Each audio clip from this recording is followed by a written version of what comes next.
بسم اللہ الرحمن الرحیم۔ عزیز طلبہ، کل کے سبق میں آپ نے پڑھا کہ ہمارے نبی محمد رسول اللہ صلی اللہ علیہ وسلم کتنا رحم دل تھے، کتنا معاف کرنے والے تھے۔ آج کے اس سبق میں آپ صلی اللہ علیہ وسلم کے معاف کر دینے والے آپ کے معافی کی تعلق سے کچھ واقعات پیش کیے جائیں گے۔ معافی کے تعلق سے کچھ مثالیں دی جائیں گی تاکہ طلبہ سنیں، پڑھیں اور سمجھیں کہ واقعی ہمارے نبی محمد رسول اللہ صلی اللہ علیہ وسلم کتنا رحم دل، کتنا لوگوں کو معاف کرنے والے تھے، کبھی کسی سے بدلہ نہیں لیتے تھے۔ ہمیشہ آپ کی یہی کوشش رہتی تھی کہ اگر آپ سے کوئی گستاخی کرے، آپ کے سامنے کوئی غلطی کرے تو آپ اسے معاف کر دیں۔ آج کے اس پیراگراف میں آپ پڑھیں گے کہ نبی کریم صلی اللہ علیہ وسلم کی پوری زندگی لوگوں پر رحمت و شفقت اور قصورواروں کو معاف فرماتے گزری۔ پھر یہ سلوک صرف مسلمانوں ہی تک محدود نہ تھا بلکہ غیر مسلموں کے ساتھ بھی آپ عفو کے معنی معافی پڑھو گے آپ عفو و درگزر ہی کا معاملہ فرماتے تھے، یہاں تک کہ ایسے موقعوں پر بھی جبکہ آپ صلی اللہ علیہ وسلم لوگوں سے ان کی زیادتیوں کا پورا بدلہ لے سکتے تھے، لیکن پھر بھی آپ نے انہیں معاف فرما دیا۔ آپ اکثر معاف کر دیا کرتے تھے۔ یعنی اس پیراگراف میں بتایا گیا ہے کہ اللہ کے رسول صلی اللہ علیہ وسلم کا جو یہ معافی کا معاملہ تھا تو یہ پوری دنیا کے لیے تھا۔ آپ کی شفقت یعنی مہربانی، آپ کا معاف کر دینا یہ صرف مسلمانوں تک محدود نہیں تھا بلکہ یہ غیر مسلموں کے ساتھ بھی آپ عفو اور درگزر،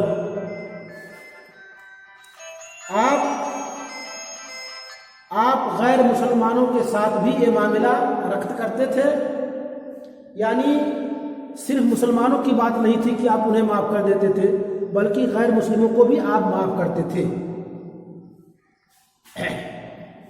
میں نے پڑھا بھی کہ ایسے موقع پہ اللہ کے رسول صلی اللہ علیہ وسلم نے لوگوں کو معاف فرما دیا جبکہ آپ ان سے بدلہ لے سکتے تھے۔ صرف ایک زبان سے ہاں یا نہ کہنا تھا، لیکن پھر بھی آپ نے کبھی بدلہ نہیں لیا بلکہ معاف ہی فرما دیا۔ اب کچھ مثالیں پیش کر رہے ہیں کہ آپ نے کب کہاں ویسے تو آپ کی پوری زندگی معافی کے معاملے میں ایک مثال ہے، ایک نمونہ ہے، لیکن پھر بھی کچھ واقعات پیش کر رہے ہیں جس سے طلبہ سمجھ لیں کہ واقعی اللہ کے رسول صلی اللہ علیہ وسلم کتنا معاف کرنے والے تھے۔ نبی پاک صلی اللہ علیہ وسلم نے جب مشرکین مکہ کو بت پرستی چھوڑنے اور صرف ایک اللہ کی عبادت کی طرف بلایا تو انہیں یہ بات سخت ناگوار گزری، یعنی انہیں یہ بات اچھی نہیں لگی کیونکہ وہ لوگ پہلے سے کئی معبودوں کی پوجا کرتے تھے، بتوں کی پوجا کرتے تھے، لیکن جب اللہ کے رسول صلی اللہ علیہ وسلم نے صرف ایک اللہ کی عبادت کی طرف بلایا تو انہیں یہ بات ناگوار گزری، انہیں یہ بات ناپسند آئی۔ اور یہی نہیں بلکہ وہ آپ صلی اللہ علیہ وسلم کی جان کے دشمن ہو گئے اور آپ صلی اللہ علیہ وسلم کو طرح کی تکلیفیں پہنچانے لگے۔ انہی میں سے ایک مثال بیان کر رہے ہیں کہ ایک بڑھیا کا واقعہ، ایک بڑھیا کا معمول تھا، یعنی اس کا روز کا عمل تھا، معمول تھا کہ رسول اللہ صلی اللہ علیہ وسلم جب اس کے گھر کے قریب سے گزرتے تو وہ آپ پر کوڑا کرکٹ پھینکنے کی گستاخی کرتی، یعنی آپ کے ساتھ بہت گستاخی کرتی، غلطی کرتی، اور جب آپ اس راستے سے گزرتے تو کیا کرتی؟ آپ کے اوپر جو پورا کوڑا کرکٹ تھا اٹھا کر کے پھینک دیتی، ڈال دیتی۔ آپ صلی اللہ علیہ وسلم نے اسے کبھی بھی برا نہ کہا، کبھی نہیں کہا کہ یہ بڑھیا ایسی ہے، یہ بڑھیا ویسی ہے، تجھ کو ایسا نہیں کرنا چاہیے، یعنی کبھی آپ نے ڈانٹا نہ، آپ نے کبھی اسے کچھ کہا، اور نہ کبھی آپ نے بد دعا دی، بلکہ آپ کیا کرتے؟ کوڑا اور کرکٹ اپنے سر سے جھاڑ کر کے آگے بڑھ جاتے ہیں۔ ایک دن اس نے آپ پر کوڑا کرکٹ نہیں پھینکا، ایک دن آپ جا رہے تھے تو آپ کے اوپر اس نے کوڑا کرکٹ نہیں پھینکا، تو آپ صلی اللہ علیہ وسلم نے اس بڑھیا کے بارے میں لوگوں سے دریافت کیا، یعنی حال پوچھا کہ یہ بڑھیا روز یہاں دکھتی تھی، آج نہیں دکھ رہی ہے، کیا بات ہے؟ تو پتہ چلا کہ وہ بیمار ہے، وہ بڑھیا پتہ چلا کہ بیمار ہو گئی۔ یہ سن کر آپ صلی اللہ علیہ وسلم اس کے گھر گئے اور اس کی عیادت کی، یعنی اس کی خیریت کے بارے میں پوچھا، اس کی تیمارداری کی، اس کی عیادت کی، اور جب تک وہ بیمار رہی اس کی دوا کرتے رہے، یعنی حال چال پوچھتے رہے، جو آپ سے ہو سکتا تھا علاج بھی کرتے تھے، دعا بھی کرتے تھے۔ بڑھیا پر آپ صلی اللہ علیہ وسلم کا اس حسن اخلاق یعنی آپ کا یہ بہترین اخلاق، آپ کا ویوہار کہ آپ کا اس کے گھر برابر آنا جانا، اس کے لیے دعا کرنا، حال چال پوچھنا، اتنا اثر ہوا کہ وہ آپ صلی اللہ علیہ وسلم پر ایمان لے آئی۔ یہ آپ کے عفو، آپ کے معاف کر دینے کی یہ بہت بہترین مثال ہے، اور یہ بہت بہترین اور سچا واقعہ ہے کہ ایک بڑھیا جو آپ کو ہمیشہ تکلیف پہنچاتی تھی، جب آپ اس کے گھر کے سامنے سے گزرتے تھے تو آپ پر کوڑا کرکٹ پھینکتی تھی، اور اس کے بعد جب وہ بیمار ہو گئی تو آپ پوچھتے پوچھتے اس کے گھر پہنچ گئے اور اس کا حال چال پوچھنے لگے، اس کی بیمار پرسی کرنے لگے، علاج کرنے لگے۔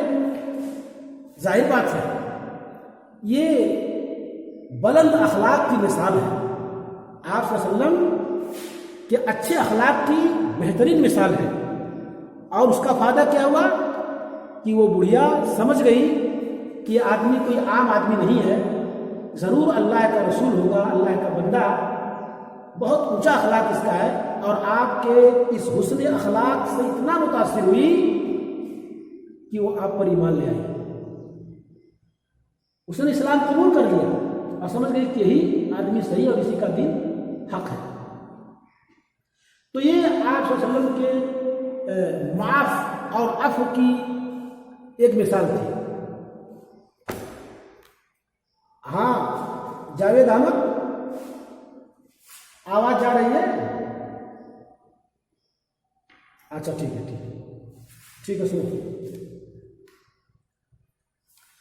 اس کے بعد ایک دوسری مثال اور دوسرا واقعہ پیش کر رہے ہیں، طلبہ اس کو اچھی طریقے سے سنیں اور اس سے سبق حاصل کریں کہ آپ صلی اللہ علیہ وسلم کتنا معاف کرنے والے تھے، چاہے وہ مسلمانوں کے ساتھ ہو چاہے غیر مسلموں کے ساتھ ہو۔ چونکہ وہ بڑھیا مسلمان نہیں ہوئی تھی پھر بھی آپ کا معاملہ اچھا رہا، اور اسی معاملے کو لے کر، حسن اخلاق کو لے کر وہ بڑھیا اسلام قبول کر لیا۔ اس کے بعد ایک دوسری مثال کتاب میں ذکر کیا مصنف نے، وہ یہ کہ کفار کی دشمنی، کفار ایک کافر کی جمع ہے، یعنی جو اسلام قبول نہ کرے، اللہ کو نہ مانے، رسول کو نہ مانے، اسے کافر کہتے ہیں۔ کفار کی دشمنی کی حد یہ تھی، یعنی اس حد تک آپ سے وہ لوگ دشمنی کرتے تھے کہ حرم شریف میں، یعنی خانہ کعبہ کو حرم کہتے ہیں، اور مسجد نبی کو بھی حرم کہتے ہیں، لیکن چونکہ یہ شروع کا معاملہ ہے، حرم شریف یعنی خانہ کعبہ، حرم شریف میں بھی جہاں بدترین دشمن کو بھی کچھ نہ کچھ کہا جاتا تھا. یعنی حرم شریف کے بارے میں یہ ہے کہ وہاں کسی کو کچھ بھی کہنا حرام ہے، چاہے دشمن بھی ہو، وہاں بھی آپ کو اس کے ساتھ اچھا معاملہ پیش کرنا ہے، اسے کچھ نہیں کہنا ہے. لیکن وہاں بھی کچھ بدترین دشمن حضرت محمد رسول اللہ صلی اللہ علیہ وسلم کو ستانے سے گریز نہیں کرتے. یعنی وہاں بھی آپ کو ستانے سے باز نہیں آتے. گریز کرنا، باز آنا، یعنی باز نہیں آتے کہ وہاں بھی آپ کو ستاتے تھے. آپ صلی اللہ علیہ وسلم کے ایک دشمن نے ایک بار نماز کے دوران گردن مبارک پر چادر ڈال کر بے دردی سے گھسیٹا. ایک کافر دشمن، آپ نماز پڑھ رہے تھے خانہ کعبہ میں، اور اس کے بعد ایک کافر دشمن آیا اور آپ کی گردن میں چادر ڈال کر بے دردی سے گھسیٹا، کھینچا. اور ایک اور موقع پر جب محمد رسول اللہ صلی اللہ علیہ وسلم سجدے میں تھے، نماز پڑھ رہے تھے، سجدے میں تھے، اسی آدمی نے اونٹ کی اوجھ یعنی اوجھڑی، اونٹ کی اوجھڑی لا کر گردن مبارک پر رکھ دی.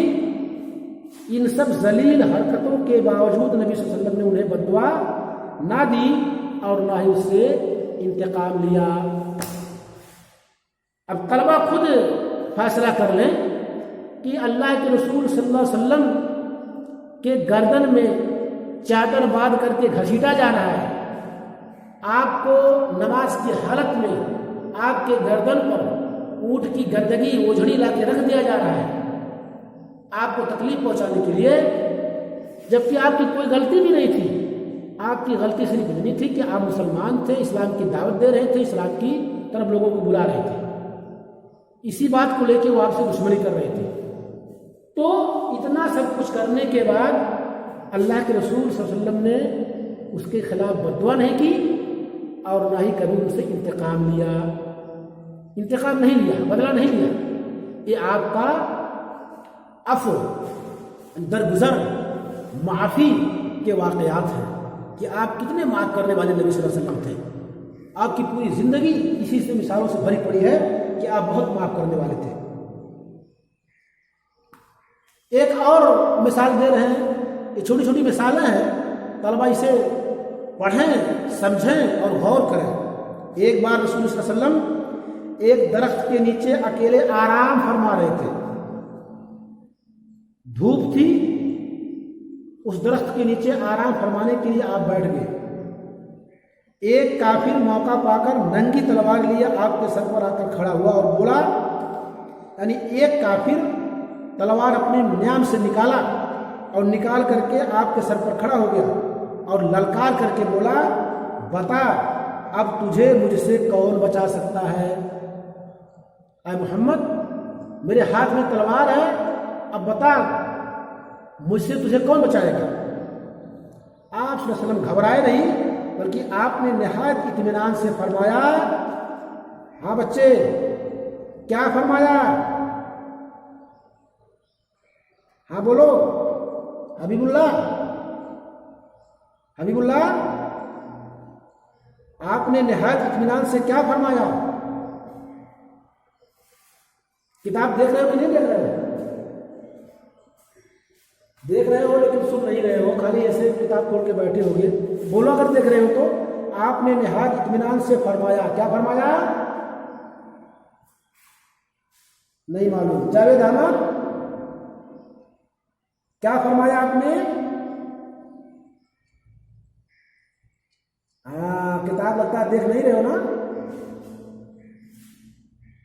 ہاں تو صفحہ نمبر 16 پہ جو میں پڑھ رہا ہوں عبارت کہ ایک بار رسول اللہ صلی اللہ علیہ وسلم ایک درخت کے نیچے اکیلے آرام فرما رہے تھے کہ ایک کافر موقع پا کر ننگی تلوار لیا آپ کے سر پر آ کر کھڑا ہوا اور للکار کر بولا، بتا اب تجھے مجھ سے کون بچا سکتا ہے؟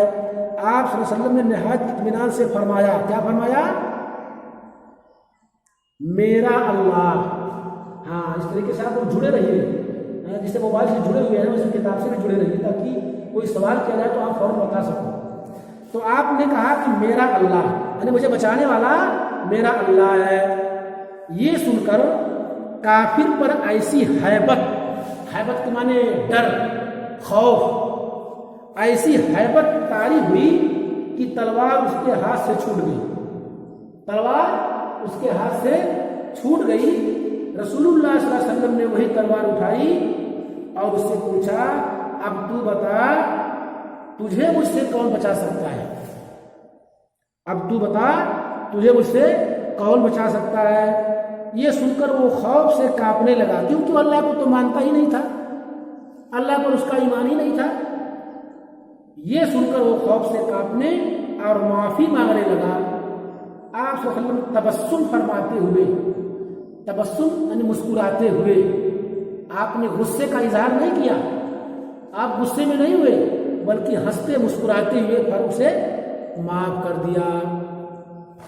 تو یہ بھی ایک مثال تھی آپ صلی اللہ علیہ وسلم کے معافی کی، کہ آپ کتنا رحم دل تھے، کتنا معاف کرنے والے تھے۔ یہ 2-3 واقعات آپ کو سنائے گئے، آپ اس کو پڑھیے، آپ اس کو پڑھیں گے تو آپ کبھی تقریر کے موقع پہ اس کو بیان کر سکتے ہیں۔ تو یہ اللہ کے رسول صلی اللہ علیہ وسلم کے ساتھ معافی کا معاملہ آپ نے اس کی 2-3 مثالیں پڑھی ہیں، باقی کچھ اور مثالیں ہیں جس کو انشاءاللہ اگلے ہفتے میں پڑھائیں گے، اور اس کے بعد پھر جو سوالات ہیں ہم آپ سے سوال کریں گے۔ آپ جو ہے سوالات اور جوابات اس کو آپ جو الفاظ گزر جائیں اس کو یاد کرتے رہیے، کیونکہ آپ کی کتاب میں یہ موجود ہے۔ اسی کے ساتھ آج کا سبق ختم ہو رہا ہے، باقی انشاءاللہ اگلے سبق میں آپ کو پڑھایا جائے گا۔ آپ کتاب کو پڑھتے رہیے اور اس کے الفاظ اور معانی یاد کرتے رہیے، اور جو آپ سے ہوم ورک مانگا جائے اس کو بغیر تاخیر کے واٹس ایپ پہ بھیج دیا کیجیے۔ السلام علیکم ورحمۃ اللہ وبرکاتہ۔ ہاں کچھ پوچھنا ہے بچے؟ ٹھیک ہے، کوئی بات نہیں۔